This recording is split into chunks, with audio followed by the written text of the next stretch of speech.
Kaya napakaganda mga kaibigan pag tayo ay makinig na makinig sa problem ng iba, no? Kasi ang mga psychologists, ang sabi ng isa sa mga nagsabi po ay mga psychologist daw ay wala namang ginagawa yan na kundi makinig lang. Kasi ang guidance naman ay hindi tayo pwede na tayo ang magsabi, no? Kundi tayo makibigan ay siyang siya, no? Tayo ay makinig po lamang. Kasi 'di ba, hindi naman maganda na hindi tayo nakinig, sabali tayo ay nag-advise na o nagsalita na. So ituloy ko po muna mga kaibigan, no? Dito na po tayo sa so bagay o lungsod ng Diyos. Kapag isinulat ko ang mabansang sa iyo'y sasama, aking ibibilang ang bansang Ehipto at ang Babylonia. Ibibilang ko rin ang bansang Pilistia, Tiro at Ethiopia. At tungkol sa Sayon, sabihin nila, ang lahat ng bansa na ay nasakupan siya'y palakasin ng kataas at patatagin ng kataas-taasan. So dito mga kaibigan, so alam naman natin ang story ng Israel, no?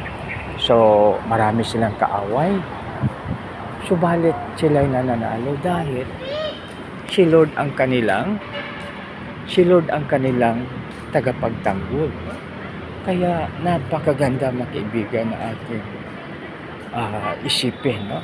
At tapos na palagay doon kung sino man ang siyang magpala sa Israel ay pagpapalain niya.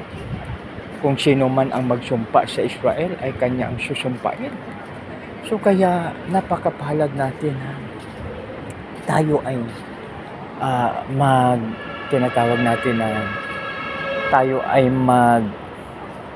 sa Israel, no? Na i-bless natin ang Israel. Ang Pilipinas, no?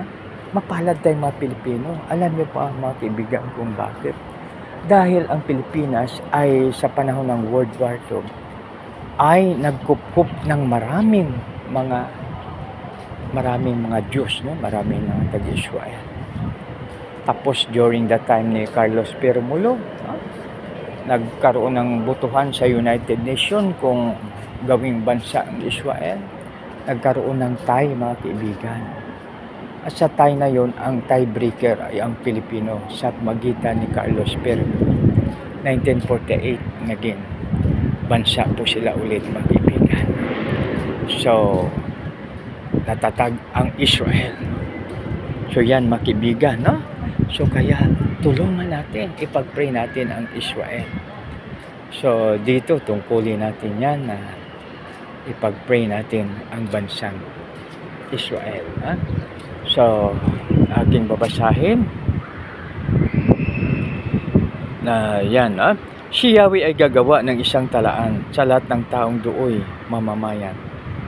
Sila ay aawit, sila ay sasayaw at sila sabay-sabay na magsasabing, ang aking mga pagpapalay, ang Siyon ang bukal. So totoo naman po mga kaibigan, ha? Hindi lingid sa atin na si Lord ang source ng lahat ng bagay, no?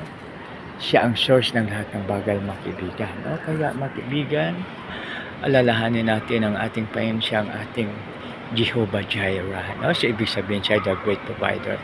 So ngayon yung bakit nagkaroon ng Jehovah Jireh? Kasi nung si Isaac ay in-offer, no?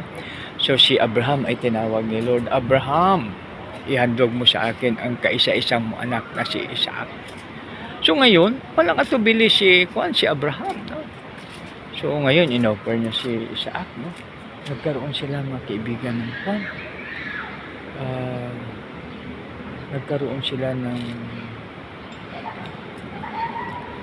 nagkaroon sila ngayon ng ano ba ito, no? Nagkaroon sila ng tinatawag natin na tinawag si Abraham, sa i-offer mo si Isaac. So ngayon, naghanda ngayon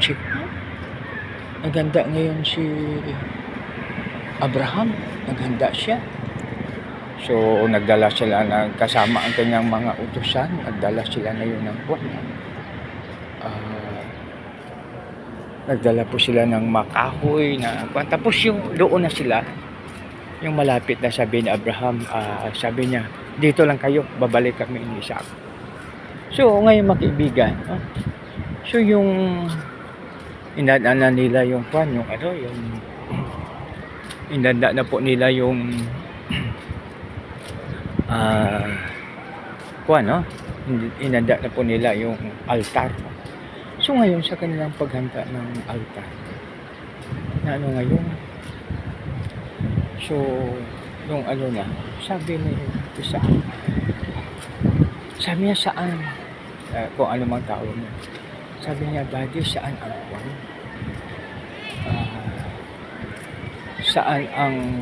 Saan ang ihahandog natin? Tapos yung sabi niya, saan ang ihahandog natin? So dito, wala ano, di inano si Kwan, ginapos siya kaagad si Isaac. At saka handa niya ng Kwan, yung itaas niya yung kanyang punyan. Itaas niya yung kanyang punyan. Ngayon, yung itaas niya yung kanyang punyan. Na ano ngayon, no?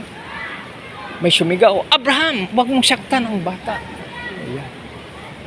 Tapos paglingon ni Abraham, mayroon ng tupa, mayroon ng kordero na kanyang ihahandog. Kaya pag tayo ay sa ating Panginoon, napakapalag po tayo dahil siya yung ating Jehovah Jireh. Kaya napakapalag tayo mga kaibigan pag tayo ay sa ating Panginoon dahil siya po ang ating Jehovah Jireh. So, kuwan siya. Kung ano man kailangan natin sa magitan ng prayer, ipoprovide po niya, no? Kaya napakaganda mga kaibigan pag tayo ay sa ating Panginoon. Napakabuti at napakadakila ng ating Panginoon. Siya ang ating Diyos na makapangyarihan. Kaya pag tayo ay sa Kanya, wala tayong problema. So yan, mga kaibigan.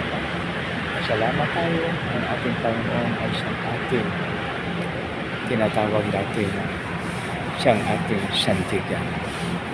Isang maganda, mapagpala, mapagbiyaya ng Diyos po na maga sa bawat isa. Tayo na po ay manalangin, Panginoon. Maraming salamat po sa iyong pagpapala. Maraming salamat po sa iyong salita. Maraming salamat po na ikaw ang bukan ng buhay. Ikaw, Panginoon, ang source of everything. Lord, maraming salamat. Sa iyo lamang ang kapunang kalbutin, O Lord, sa pangalan ni Jesus, aming Panginoon sa kapagligtas. Lahat po ay magsabi na Amen and Amen. God bless us all. Maraming salamat mga kaibigan sa iyong mga pagsubaybay. God bless us all.